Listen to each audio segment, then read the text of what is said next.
Thank you.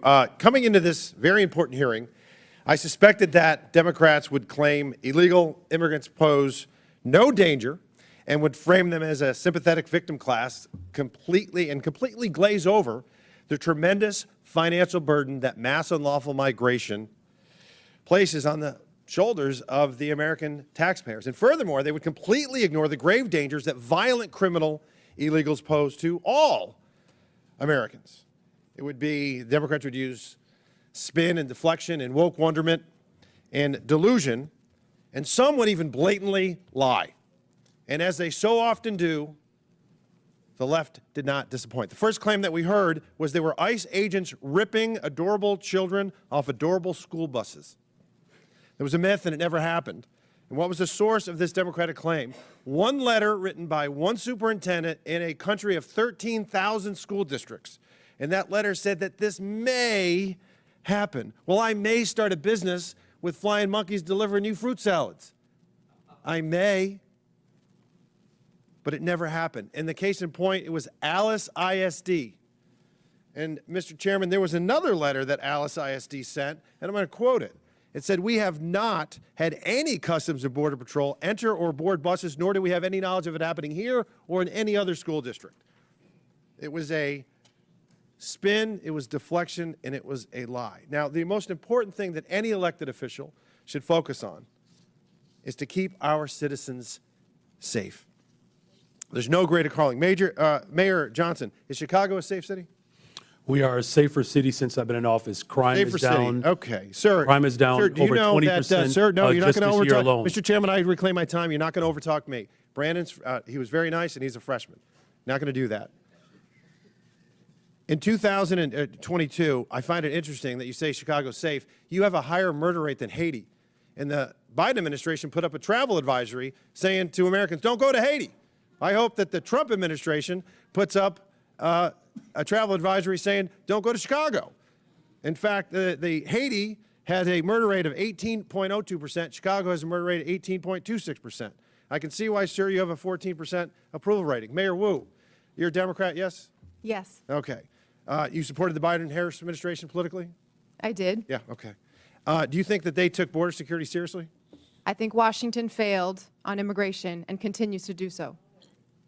So let me ask that again. Did you think the Biden administration took border security seriously? I think Washington failed. Yes or no? It's not a trick question, Mayor. I think there's responsibility across this entire. Come on, we can eke it out of you. Yes or no? Did Biden-Harris do a good job? You were supporting Kamala Harris, so apparently you must have thought she was okay on it.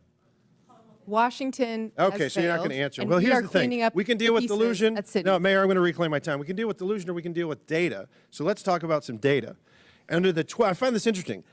Under the 12 years that Barack Obama and Donald Trump were president, there were 460,000 illegal encounters annually on average. Under Joe Biden, it was 2,641,000. It was 600% worse. Mayor Wu, you would agree with me, I hope, on this. Vladimir Putin's a bad hombre, and he rules over an authoritarian regime, yeah? Yes. Bipartisan agreement. Wonderful. There were, under President Trump's first administration, 98 Russian nationals that were apprehended on the southern border entering the country illegally. Under Joe Biden, it was 127,415, 130,000% worse. Terror watch list went from 11 under President Trump to 382. That might be one of them calling right now. February of 2024, 190,000 illegal immigrants were apprehended. This past month was only 8,000, a 96% reduction. Now, the common theme that we heard from a lot of oversight Democrats is a bold-faced lie that illegal immigrants, or I should say immigrants, are less likely to commit crimes. What they're doing is they're fusing legal immigrants with illegal. When you bifurcate, when you separate them, yes, legal immigrants are less likely to commit crimes, but illegal immigrants are more likely to. Non-U.S. citizens account for 7% of the U.S. population, yet account for 15% of the federal arrests and prosecutions, according to the Justice Department. The Federation for American Immigration Reform found that if you were an illegal immigrant, you were 2 times more likely to be incarcerated in California and New York, and 5 times more likely in Arizona.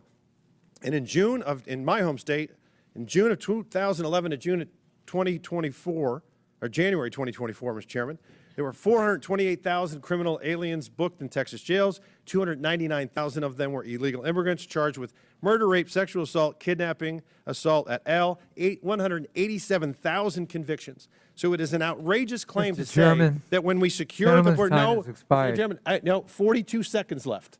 No, you don't. No, I got 20. Yes, I do, because she went over 42 seconds. Spare me. Chairman. Mr. Chairman, I got 20 seconds He's left, and I'll wrap up. wrapping his question up, but he's doing. It's an outrageous claim to say that securing the border and enforcing our immigration laws does not make Americans safer, because it does. And if you don't agree with that, I would encourage you to talk to Laken Riley's family Mr. or Chairman. Jocelyn Nungray's family. Mr. Chairman, I yield back. Gentlemen, thank you. Chair.